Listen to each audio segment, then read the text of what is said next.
Good day, everyone. My name is Kathleen Angeles, and I'll be reporting part 2 of 13 of Module 8, which is on ethical frameworks used in social marketing. Now, our main reference material, Eagle, shares 4 commonly used ethical frameworks based of the work of Farrell and Friedrich. These are deontology, teleology or consequentialism, relativism, and social contract theory. The first framework, deontology, is a means-focused theory based on the works of Immanuel Kant, which believes that there are ethical absolutes that are universally applicable with the focus on means or intention instead of the consequence. It uses rules and universal moral laws such as don't lie, don't steal, don't cheat to determine whether an action is right or wrong. It belongs to the normative theories, um, determining morally required, forbidden, or permitted choices. It falls under deontic theories, guiding what actions we ought to do, contrasting with virtue theories focusing on character. In other words, regardless of who the person is, there are moral laws and duties that is expected of a person, and it doesn't matter what your intentions, what the end would be, the focus is only on the methods used. Given this nature of the ontology, the common critiques and dilemmas are, and I quote, if an act is not in accord with the right, it may not be undertaken no matter the good that it might produce. And in this case, right means moral obligations, um, universally correct behaviors, while the good means good effect or best results. Another critique is that its rigid adherence that can yield to unacceptable results. For example, when we have moral dilemmas, for example, you know that there's a missile which would kill a lot of people, and you are being a software engineer, you may face a certain dilemma of having the ability to prevent war by hacking. But then knowing that hacking is morally incorrect, you don't do it, even if that means not being able to save a lot of people. On the other hand, the complete opposite of the ontology is the teleology or the consequentialism. Here, it morally assesses choices based only on their outcomes. If the first one focuses on the method or the means, this framework focuses on the outcome or the end. Um, it specifies intrinsically valuable states of affair, known as the good, as I explained earlier, to determine moral rightness.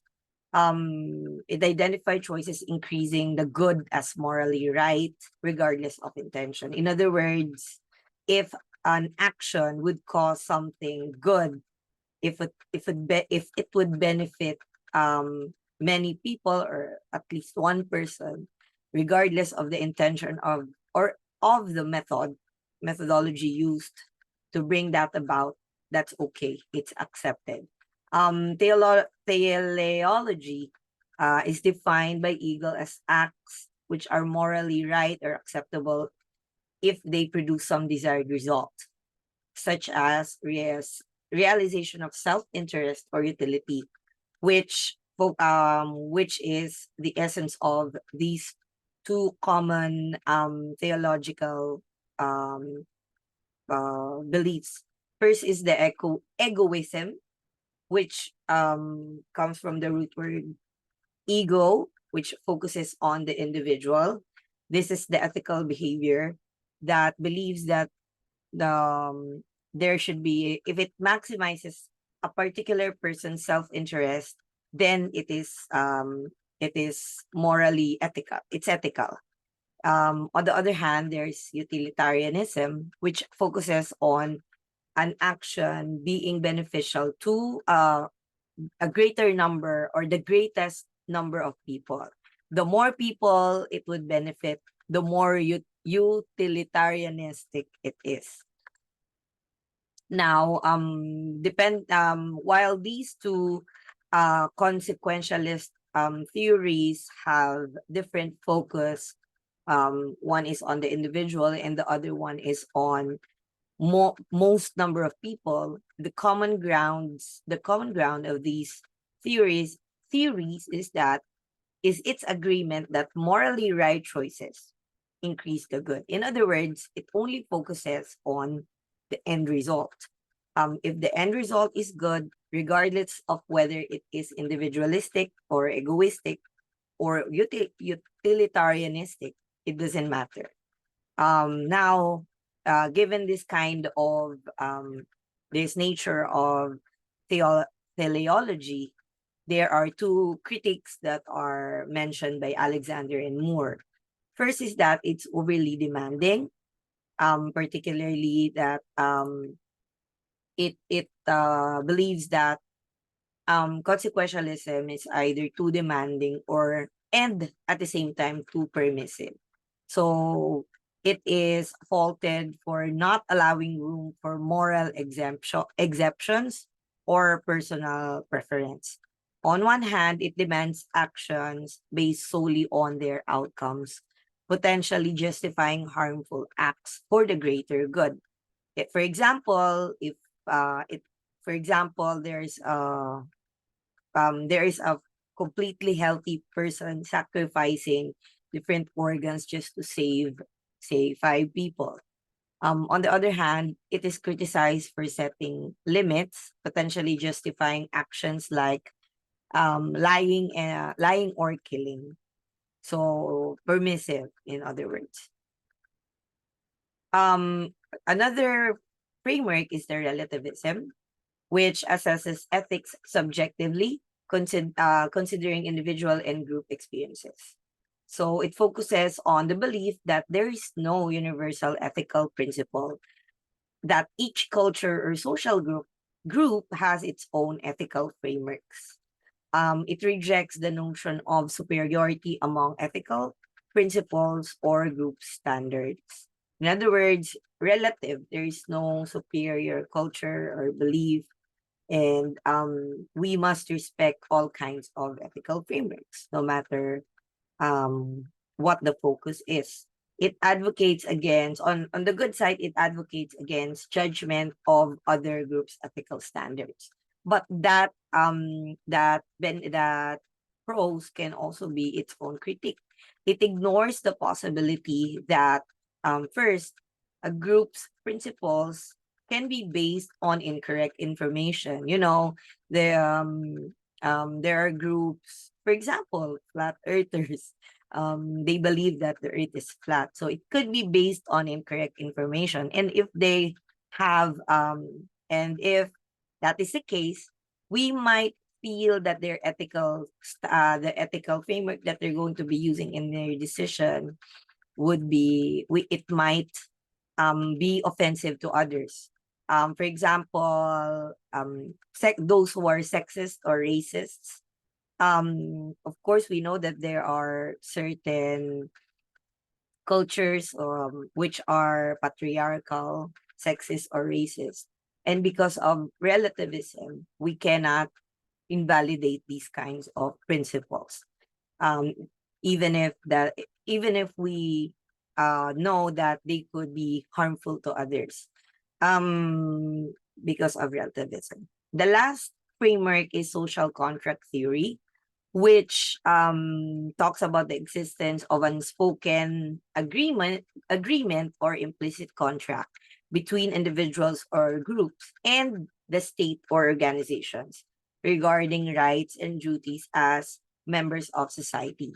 It suggests that people's moral and political duties stem from an agreement or contract among them to create the society they live in. Um, while this is actually good, which we'll be discussing in the next frame, the critique is that since the social contract is mostly implicit, unspoken, there's no common understanding of the rights and responsibilities that apply to different parties. Um, Pakiramdaman na lang, tansyahan. So, and another critic is that it doesn't fully capture all aspects of morality, and it may overlook certain inequalities in society only because the social contract exists. Now, if we apply these ethical frameworks in social marketing, deontology would be in effect if a social marketing intervention is driven by good intention, even if unintended negative consequences occur. On the other hand, the complete opposite, the teleology or consequentialism would focus on the method not harming anybody while ensuring the most good outcome, which is the utilitarian perspective. Again, it doesn't it,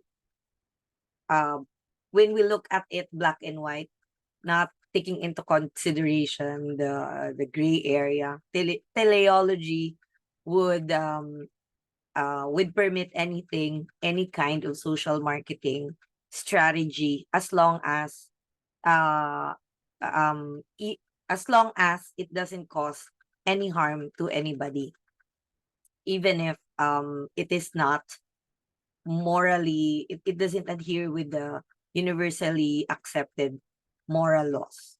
The third one, relativism, suggests that there are no universal sets of ethics, unlike deontology. And this is believed to be due to increasing diversity among social sectors and differences in culture and ethical viewpoints.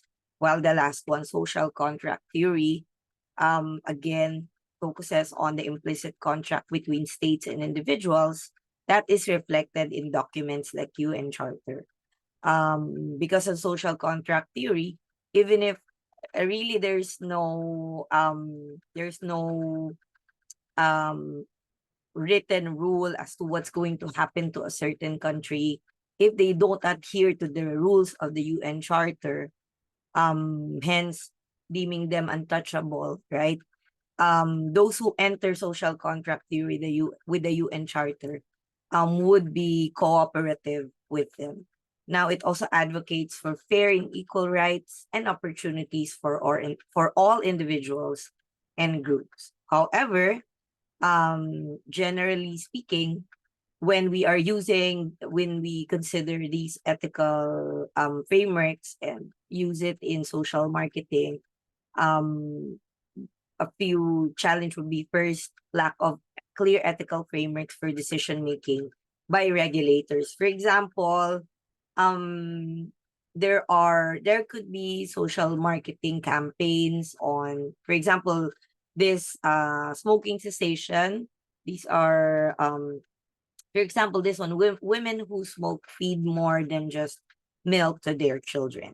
So if a certain culture um is not very comfortable in seeing female breasts, then it could be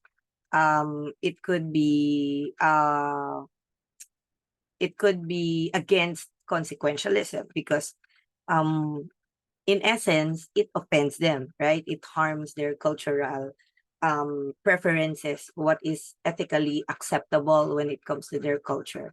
It also is the same goes for relativism. um like that.